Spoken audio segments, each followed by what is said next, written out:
राष्ट्रवादीचे राजक तनपुरे आपल्यासोबत जोडले गेले आहेत। आपण त्यांच्याकडून त्यांची प्रतिक्रिया जाणून घेऊया।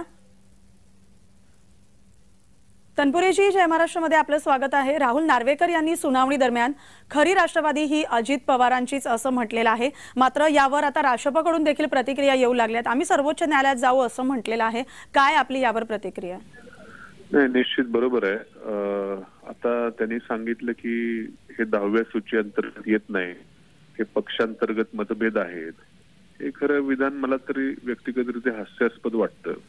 ज्या विचारांवरती आम्ही निवडून आलो आणि त्याच वन फाईन डे अचानक एकदम आमच्यातली काही लोक अगदी विरुद्ध विचारा प्रवाहाबरोबर जातात आणि तिथं सरकारमध्ये बसतात आणि हा फक्त पक्षांतर्गत मतभेद म्हणून जर ह्याला 10वी सूची लागू होत नसेल तर म्हणजे 10वी सूची नेमकी कशाला आणखीन लागू होईल? ह्याच्यापेक्षा आणखीन काय उल्लंघन त्याचं कायद्याचं असू शकतं?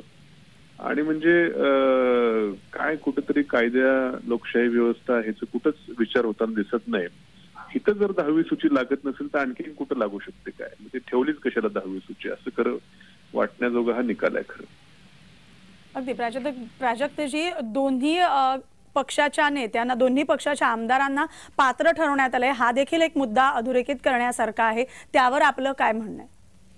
नाही, बरोबर आहे ना। व्हीप ज्या अर्थी व्हीप काढला जातो, व्हीप मी सांगितलं की बाबा असं असं मतदान करा आणि मग ते पक्षाच्या भूमिकेला कुठेतरी धरून अगदी सरकार बनवण्याच्या बाबतीतलं व्हीप निघतो किंवा कुठल्या पक्षाचं सरकार बनवा, तर ही ह्याला पक्षशिस्त म्हणू शकत नाही ना। हे तर पक्षाचं वैचारिक धोरण आहे। आणि इथं पण जर काय 10व्या सूचीमध्ये जर हे बसत नसेल व्हीपचं उल्लंघन, तर याच्यापेक्षा आणखीन काय म्हणजे खरं मोठा विनोद आहे हा अक्षरशः कायद्याचं। म्हणजे अक्षरशः त्या ठिकाणी लाच काढायचा प्रकार मला त्या ठिकाणी व्यक्तिगत माझं मत आहे।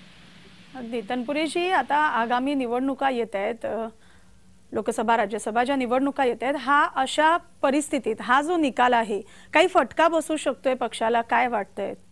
राष्ट्रपतीला फटका काय या कुठल्याही न्यायालयांमध्ये अध्यक्षांसमोर असेल, निवडणूक आयोगासमोर असेल, या न्यायालयांमध्ये काही जरी निकाल लागला तरी मला खात्री आहे की आता जेव्हा आम्ही जनतेच्या न्यायालयामध्ये जेव्हा आम्ही जाऊ त्यावेळेस मात्र महाविकास आघाडीलाच मोठ्या प्रचंड बहुमत त्या ठिकाणी महाविकास आघाडीला मिळून जनतेच्या न्यायालयामध्ये मात्र आमचा विजय होणार आहे। कारण आम्ही पवार साहेबांचा विचार, उद्धव साहेबांचा विचार, आज महाराष्ट्रातली जनता या विचाराच्या बाजूने आहे आणि त्यामुळे चिन्ह काय असेल हे गौण बाबी आहेत। विचार जो आमचा जो विचार आहे तो या महाराष्ट्रातल्या जनतेला पटणारा विचार आहे। चिन्ह उद्या काय असेल ते गौण बाबी आहेत त्याच्यामध्ये काय।